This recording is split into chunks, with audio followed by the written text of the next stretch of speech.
Hi friends, ಇವತ್ತು ನಾವು rose milk ಮಾಡುವ ವಿಧಾನನ ಕಲ್ತ್ಕೊಳ್ಳೋಣ. ತುಂಬ ಚೆನ್ನಾಗಿರುತ್ತೆ. ಕಲ್ಲರು ಏನು ಯೂಸ್ ಮಾಡ್ತೀರಾ ಮಾಡುವಂಥದ್ದು, ಆರೋಗ್ಯ ಕೂಡ ತುಂಬ ಚೆನ್ನಾಗಿರುತ್ತೆ. ನೋಡೋಣ ಬನ್ನಿ. ಫಸ್ಟು ಈಗ ರೋಸ್ನ 15ರಿಂದ 20 ರೋಸ್ನ ತೊಗೊಂಡು ತಳಗಳನ್ನ ಬಿಚ್ಕೊಂಡು ಒಂದು ಬಟ್ಲಿಗೆ ಹಾಕ್ಕೊಳ್ಳೋಣ. ಆದಮೇಲೆ 2 ಬಾಳೆಹಣ್ಣ ಕಟ್ ಮಾಡಿ ಇಟ್ಕೊಳ್ಳಿ. ತಿರ್ಗಾ ರೋಸ್ ಫ್ಲೇವರು, 3/4 ಕಪ್ಪು ಸಕ್ಕರೆ, ಹಾಗೆ 3 ಏಲಕ್ಕಿನ ಕುಟ್ಟಿಟ್ಕೊಳ್ಳಿ.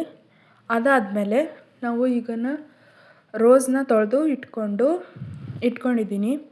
ಅದನ್ನು ಈಗ ಮಿಕ್ಸಿಗೆ ಹಾಕಿ ರುಬ್ಬೋಣ. ಬನ್ನಿ ರುಬ್ಬೋಣ. ಈಗ ತುಂಬ ನುಣ್ಣಕ್ಕೆ ರುಬ್ಬಿ ಅದರಲ್ಲಿ ಜ್ಯೂಸು ತೆಗಿಬೇಕು. ಒಂದು ಅರ್ಧ ಗ್ಲಾಸ್ ನೀರು ಹಾಕ್ಕೊಂಡ್ರೆ ಸಾಕು. ಹೀಗಾದಮೇಲೆ ಸಾಕು. ಈ ಒಂದು ಸ್ವಲ್ಪ ಕನ್ಸಿಸ್ಟೆನ್ಸಿಲಿ ಬಂದರೆ ಸಾಕು. ಈಗ ಸೋಲಿಸ್ಬಿಟ್ಟು ಸೋಸೋಣ ಕ್ಲೀನಾಗಿ. ಇಲ್ಲ ಅಂದರೆ ಚೆನ್ನಾಗಿರೋಲ್ಲ ಸೋಸಿಲ್ಲ ಅಂದರೆ. ಹೀಗಿರಬೇಕು. ನಾನು ಇಲ್ಲಿ ರೆಡ್ ರೋಸ್ನ ಯೂಸ್ ಮಾಡಿದ್ದೀನಿ. ನೀವು ಯಾವ ರೋಸ್ ಬೇಕಾದರೂ ಯೂಸ್ ಮಾಡ್ಕೋಬೋದು. ಎಲ್ಲರ ಮನೆಯಲ್ಲೂ ಜ್ಯೂಸ್ ಜಾರ್ ಇರೋಲ್ಲ ಅಲ್ವಾ, ಅದಕ್ಕೆ ಅಂತ ನಾನು ಇಲ್ಲಿ ಮಿಕ್ಸಿ ಜಾರ್ನ ತೋರಿಸ್ತಾ ಇದ್ದೀನಿ. ಮಿಕ್ಸಿ ಜಾರಲ್ಲೂ ತುಂಬ ಚೆನ್ನಾಗಿ ಮಾಡ್ಕೋಬೋದು ಅಂತ. ಈಗ 2 ಬಾಳೆಹಣ್ಣು ಹಾಕ್ಕೊಳ್ಳಿ.